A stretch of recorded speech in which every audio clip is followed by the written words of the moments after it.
আপনারা আমাদের এই মিছিলের জন্য দূর দূরান্ত থেকে এখানে এসে হাজির হয়েছেন, স্বতঃস্ফূর্তভাবে এসেছেন।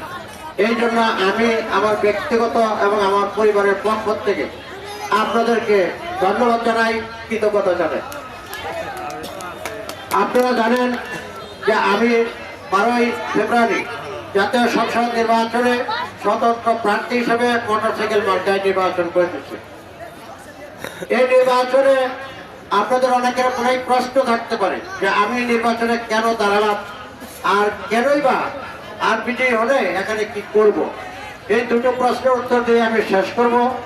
আমি নির্বাচনে দাঁড়িয়েছি, আপনাদের তখন আমি বলেছি যে গত 18 বছর কত সরকার বিরোধী যত আন্দোলন কর্মসূচি হয়েছে তার প্রত্যেকটাতে আমি অংশগ্রহণ করেছি।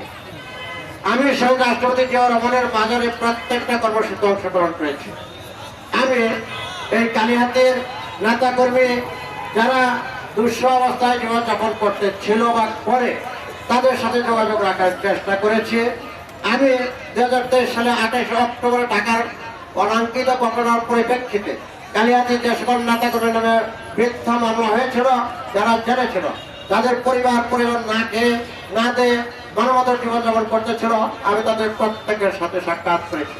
আমি করোনাকালে এই কালিহাতি উপজেলা আমার পরিচিত যতজন আছে তাদের প্রত্যেকের সাথে আমি যোগাযোগ করেছি। কিন্তু এইবার নির্বাচনে এসে দেখলাম যে আমরা যে গত 18 বছর আন্দোলন করেছি, আন্দোলনের মূল কথা ছিল শেখ হাসিনা বা কত সরকার আমলে জনগণ ভোট দিতে পারে নাই বা জনগণ তাদের ভোটাধিকার প্রয়োগ করতে পারে নাই। আর এটার মূল স্লোগান ছিল আমার ভোট আমি দিব, যাকে খুশি তাকে দিব, দক্ষ থেকে পক্ষের, যোগ্য থেকে ভোট দিই। এখন এসে দেখতেছি যে উপর থেকে নির্ধারণ করে দিচ্ছে যে তুমি এই মার্কায় ভোট দিবে, কারণ ওই মার্কায় যাকে দিচ্ছে মার্কা তো জনগণের কোনো কাজ করবে না। মার্কা কি জনগণের কোনো কাজ করবে? এই যে এটা একটা মার্কা, আমার একটা গরিব মানুষ, একটা রিক্সাওয়ালা যদি তার মেয়ের প্রয়োজন 3000 টাকা সাহায্য প্রয়োজন হয়, এইটার যদি সারাদিন বলে আমার 3000 টাকা দাও, 3000 টাকা দিবে? দিবে কে? যিনি একটা উপর ভর করে সংসদ সদস্য নির্বাচিত হবে।